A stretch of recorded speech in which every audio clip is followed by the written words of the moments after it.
Welcome to Inner Light, where transformation meets purpose. Today, we are joined by Chandra Lynn, certified transformation coach, author of Route to Rise, How to Love Life, and founder of Glow Living. With a background leading global brands and a calling to guide others towards emotional resilience, Chandra helps people step out of survival mode and into lives of balance, fulfillment, and radiant self-love. Welcome to the show, Chandra. It's such an honor to have you. It's so good to be here. Thank you so much. Mhm. So, Chandra, your Road to Rise framework blends psychology and soulful practices. How does it help people reconnect with their inner light?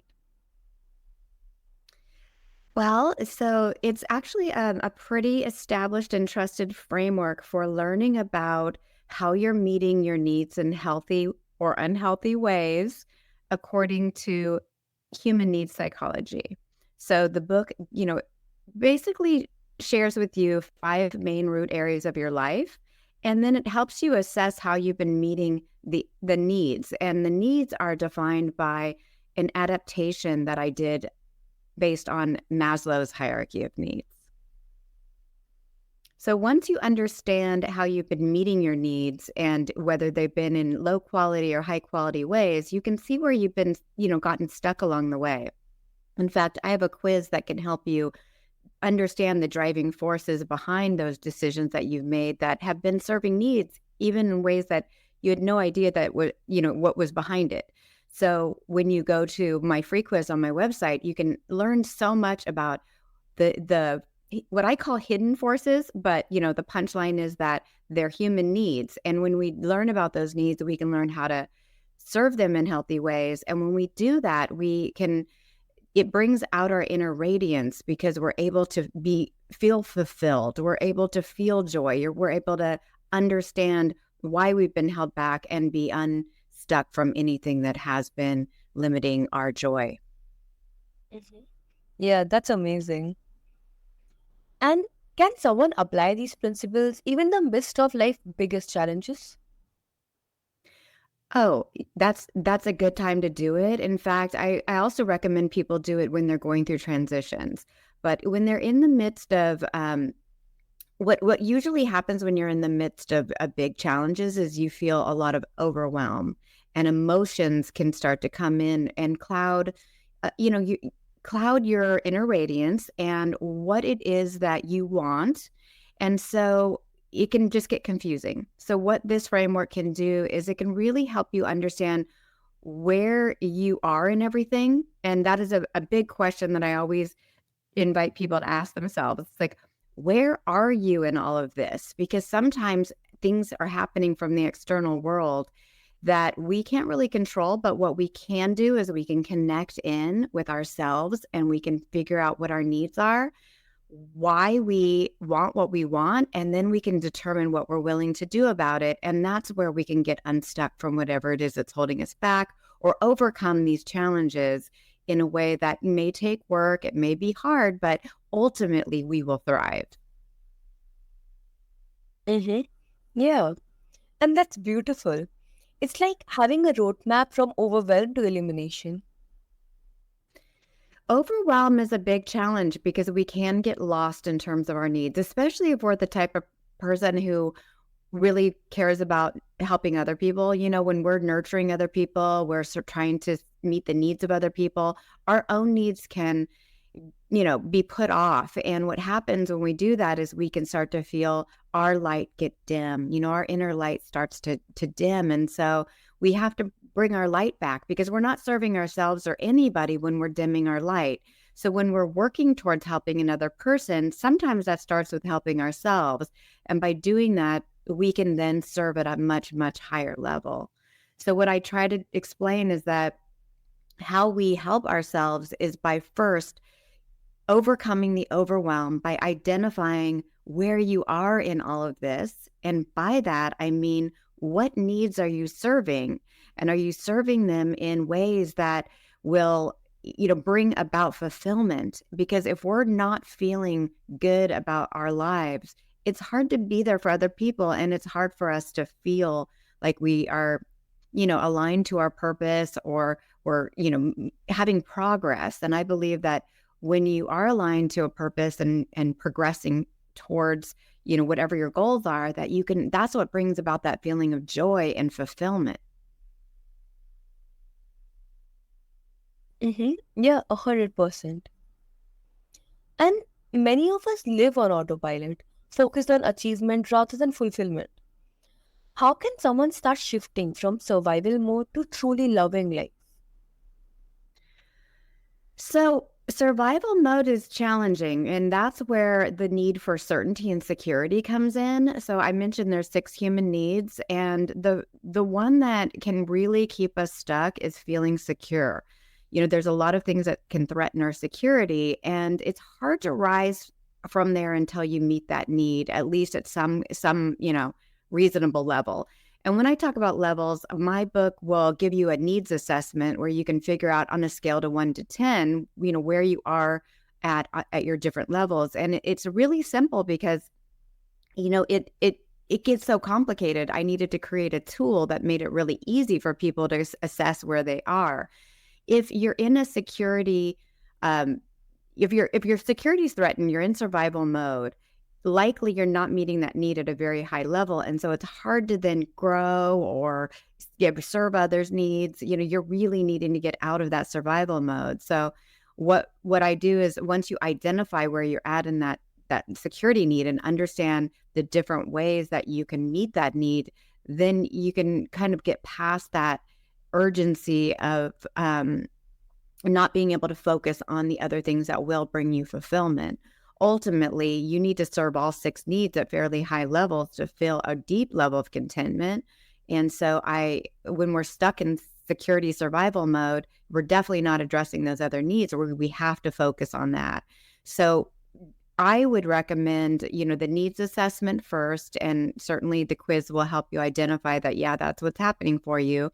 But then journaling some really great questions. I think that great questions bring about great answers. And so, unless we do that deep dive, unless we really sit with ourselves and ask the tough questions about what we want and why we want it, and then what we're willing to do about it, and where you are in all of this, and all of those kind of things, then we're just kind of operating in autopilot. And what happens then is that these external challenges are basically just batting us around. We're not able to take charge of our lives. We're just kind of dealing with things as they come.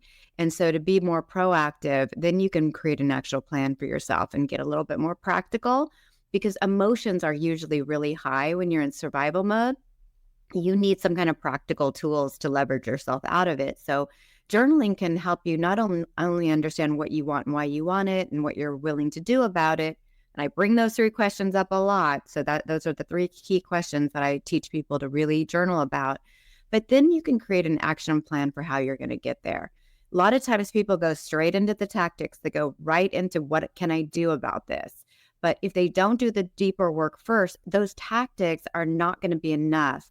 They're just going to try everything and feel exhausted and even more overwhelmed. So when you know what you want and you can be laser focused on how to get there and be efficient in achieving those things. And that is what can prevent you from feeling like you're just completely exhausted at the end of the day with all these things that you're doing and not ultimately feeling like you're getting anywhere.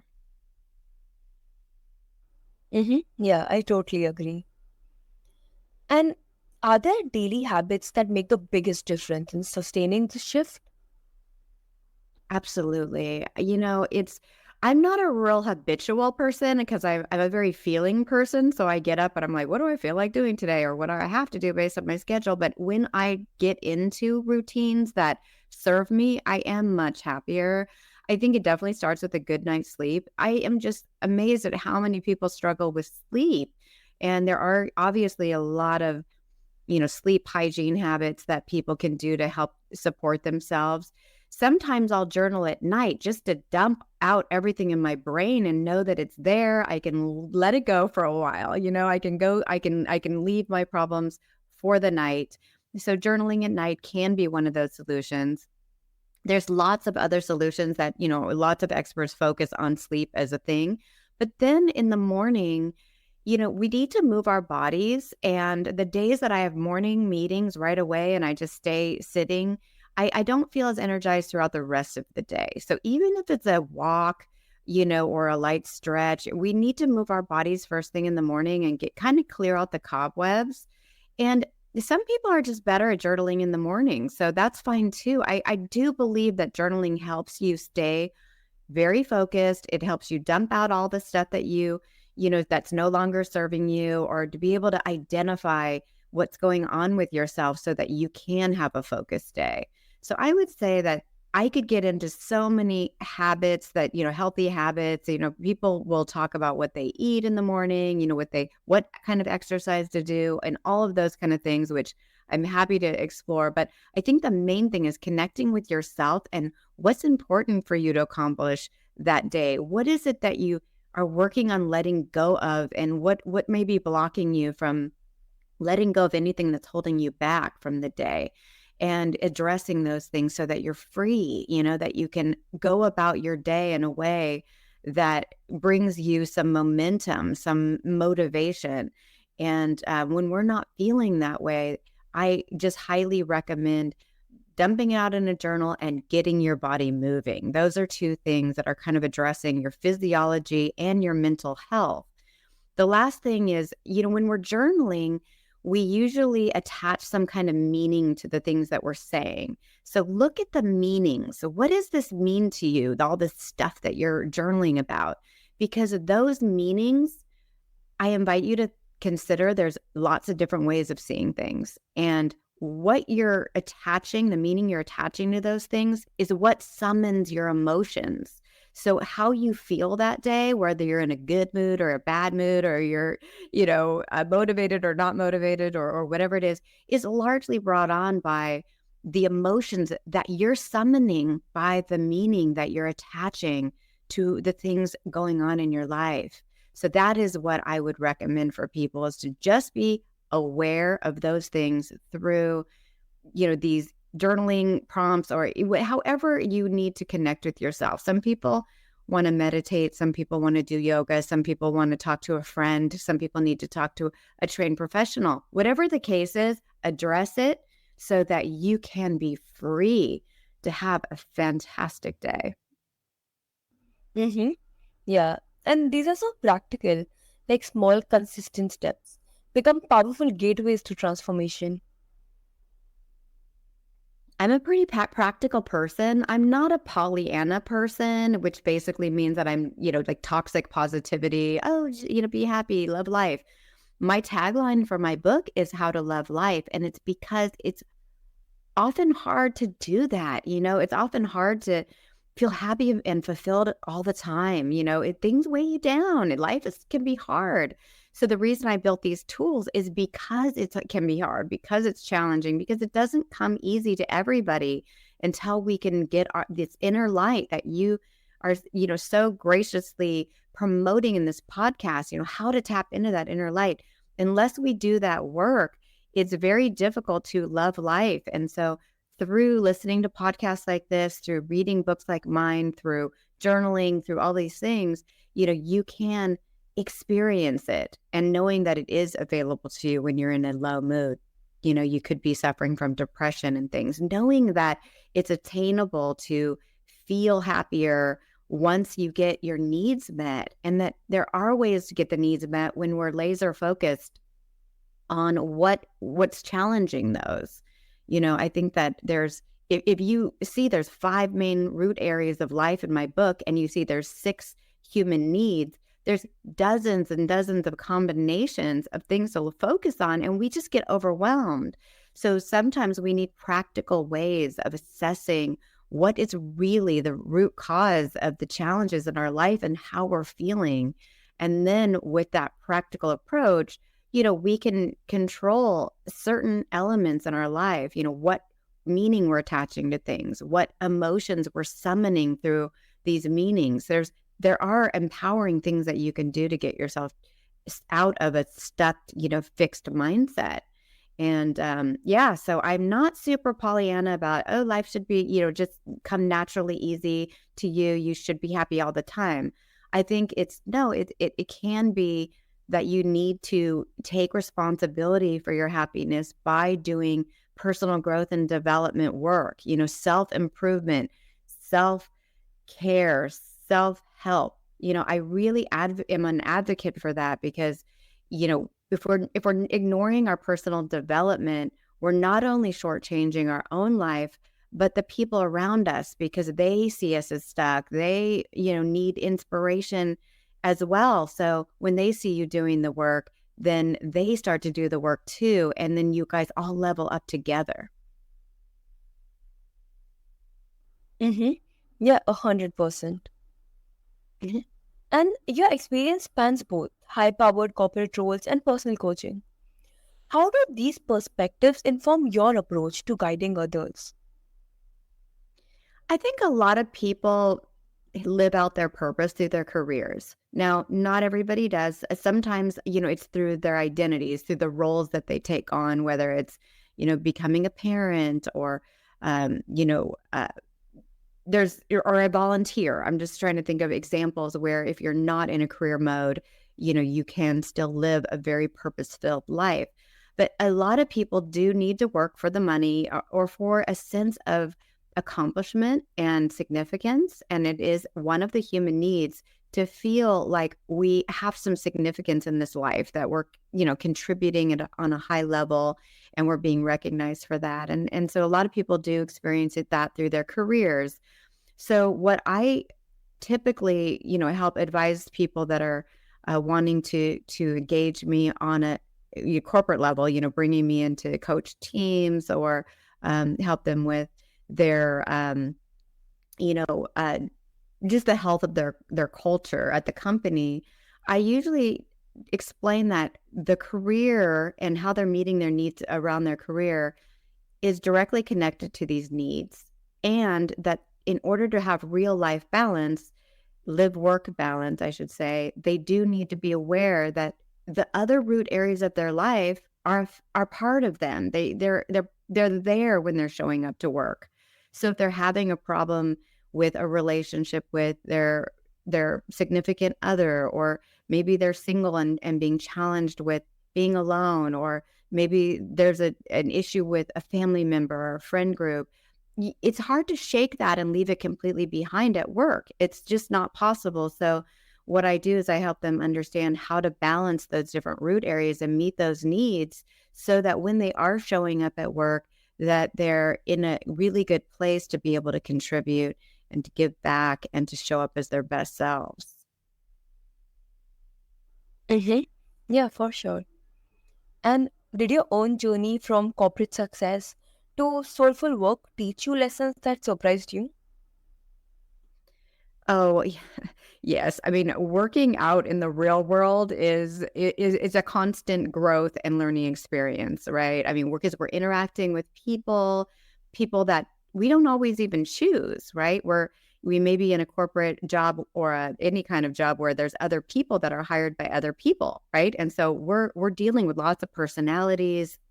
We may have challenges with other people on our team. We maybe have to um, work with clients that are external, that have demands on us. There's a lot to learn about how we show up for ourselves, for our team, for our clients, and then how to stay motivated when you're under a lot of stress. I think stress is something that I um, definitely experienced in my career because I was working with and still do work with some of the largest companies in the world. Apple Computer is a client of mine. I worked with Mercedes. I've worked with, Tyra Banks, the supermodel. I work in music technology. So I have clients that are in the recording industry. I work with a lot of artists, recording artists and things. And I also am a mom, but now he's 19 going to UCLA. There's just a lot there to grow and learn from, and just how to show up as your best self under a lot of stress and demands and spinning plates. We'll have to balance our lives and with a lot of demands in different root areas. Mm-hmm. Yeah, that's so fascinating. Like, success isn't just external, it's deeply internal too. Absolutely. I mean, we can have external forces and we can stress ourselves out again by the meaning that we attach to our experience. So, this is a very challenging area to talk about because people often want to blame the outside forces, whether it be just kind of how life has treated them, or it may be a person in their life, or something that happened to them. And all that is true, all that's happening, and there's nothing wrong with looking at how that's impacted you, but at the end of the day, you're responsible for your response, and you're responsible for how it will or will not impact your growth, your life, your motivation, and your ability to, find inner peace. And so I definitely think that, how we show up for things is our personal responsibility. Mm-hmm. Yeah, definitely. And also, emotional resilience is central to your work. How can someone strengthen their resilience without suppressing emotions or become rigid? So, how I define emotional resilience is about what emotions you're summoning through the challenges of your life. And so there's a tool in my book called the Emotional Triad that I help people understand that can really help them from becoming rigid or being super negatively affected by outside forces in their life. And the triad was taught to me by my coach certification training program at Robbins Madonna's training. And the way that they defined it was how you use your physiology, what you focus on, and what meaning you attach to things is pretty much what summons emotions and allows you also the opportunity to have some emotional mastery. And it's hard to completely master your emotions, but it's the road towards, emotional mastery. And so this is the tool that I would recommend. And in my book, I've taken that tool and I've layered in the fact that what the triad is really also talking about is balancing body, mind, and spirit. So the physiology, think about a triangle. The bottom leg is physiology. Well, that's how you're using your body. Are you stretching in the morning? Are you taking care of it? Are you eating properly? Or, what's happening with your health route? And then the second leg of the triangle is the focus. What areas are you focusing on? Are you focusing in the right place? Because that's where I think journaling is really helpful. You can really ask yourself, what are you focusing on today that needs your attention? And is that the right area of focus? And then the third leg is the language that you're using with yourself, the meaning that you're attaching to those words. And that all those three things together is what summons your emotions. So are you bringing about the right emotions for your life? Because you can get rigid and all of those things when you're just letting things happen to you and you just feel like you're constantly reacting. And in the case of working with the triad and body, mind, and spirit, you can have some control, some power, empowerment over your emotional state.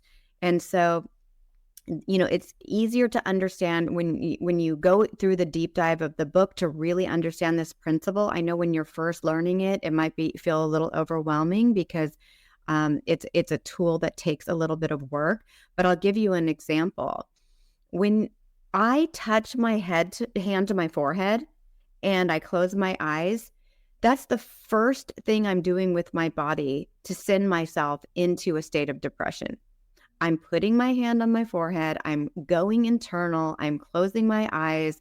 I'm probably shallow breathing. I might be kind of going into a more fetal like position because I'm trying to connect in with myself. I'm feeling something. I'm feeling upset about something, right? So I need to connect in. Then I'm looking at what am I focusing on? What am I telling myself? I'm focusing on the area that's bothering me. And so then I'm listening to that voice in my head. What is it saying? Oh, you're not enough. You're not good enough. You're not pretty enough. You're not smart enough. Whatever these messages are that my brain is sending me, I'm needing to look at, the language I'm using with myself and whether I'm being friendly to myself and why I'm saying those things and what meaning it's attaching to my thoughts, because it's super easy for me to get depressed if I'm focusing on an area that's bothering me and I'm thinking I'm not good enough or I'm not worthy or I'm, whatever those thoughts are. So that's where I can really go, okay, I'm going to change my physiology. Like I'm going to go outside and I'm going to look up at the sun, and even if tears are rolling down my cheeks, I am changing my physiology to open up my heart, to look towards the sky, to ground my feet, to start to root so that I can rise up from those thoughts and I can start to feel more free and more positive and invite more empowered thinking, because that thinking about what I'm, attaching the meaning to is really what's summoning those emotions. So I might even go on a walk, or something. I need to move my body as the first step to getting out of that funk. And you can control the emotions more when you're in a positive state of physical, action. So that's a long, long, long explanation to your question about building emotional resilience, because it's an entire, I have 3 phases in my book, and it's the entire second phase I talk about this. And so it takes a while to explain, but I'll just leave you with understanding that there are tools that can help you with this. There are tools that can make you feel a lot more resilient to what life throws your way. Mm-hmm. Yeah, I love it. And it's so inspiring. It's like resilience isn't about toughness, but adaptive strength and presence. It's sometimes it does. Toughness is an interesting word, because sometimes we need to soften, but sometimes we do need to toughen up. Life is tough, right? We it can't always be easy. And I think the challenge is that we can often assume that life should be easier. Oh, this stuff should come, or we see that it's somehow coming easier to other people. And trying to compare yourself to other people's journeys and the way that they handle things, and especially on social media, what they're putting out there is not the full story, right? And so sometimes we need to toughen up because we're being maybe sorry for ourselves, but sometimes we need to soften and be less critical on ourselves and know that it's hard for everyone. Life can be challenging sometimes, and that's when we need to practice self-care and self-love, because we're in a challenging situation. It's legitimate, it's okay, and there's help. Mm-hmm. Yeah, definitely. So, what a luminous conversation with Chandra Lynn. A reminder that love for life starts from within, nurtured by mindful presence, resilience, and soulful practice. If this talk resonated, take a moment today to honor yourself and your journey. And until next time, rise from your roots, shine your light, and love life fully. Thank you so much for having me. Thank you so much, Anita.